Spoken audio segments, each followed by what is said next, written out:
Jerusalem Prime Minister Benjamin Netanyahu and his main rival Benny Gantz have signed an agreement for a unity government under which they will take turns leading Israel after 3 elections that neither won.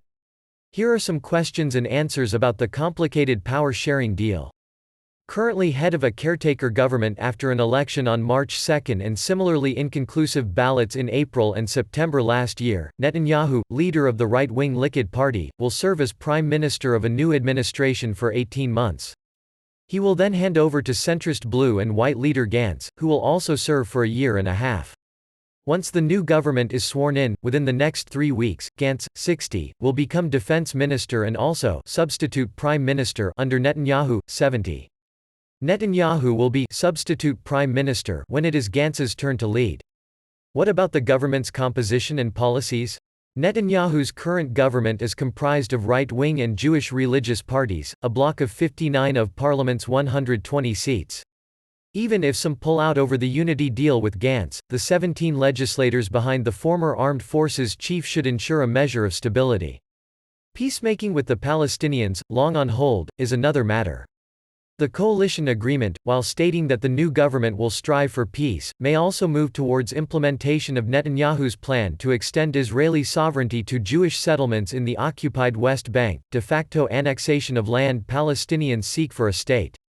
Such a step, which Netanyahu said will also include formal annexation of the West Bank's Jordan Valley, would have to be approved by the United States, according to the unity deal.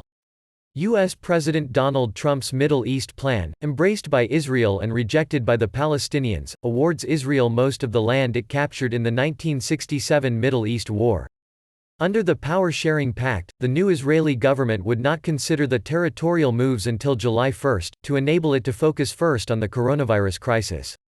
As Prime Minister, Netanyahu can remain in office while under indictment.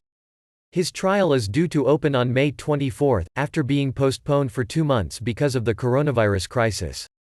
By agreeing to the unity deal, Netanyahu will be able to argue his case against charges of bribery, fraud and breach of trust from the position of premier. Should the Supreme Court intervene and rule that Netanyahu can indeed be barred from heading a government because of the criminal proceedings against him, a new election would be called, under the unity deal. A petition asking the court to step in was filed by the Movement for Quality Government in Israel on Monday. Will the Netanyahu-Gantz rotation really happen? Political pundits have been skeptical that Netanyahu, Israel's longest-serving leader and dubbed the magician by many supporters, will actually transfer power to Gantz. With sleight of hand in mind, the agreement calls for Gantz to take over as prime minister in the months leading to a new election should Netanyahu opt to dissolve parliament and not go through with the handover.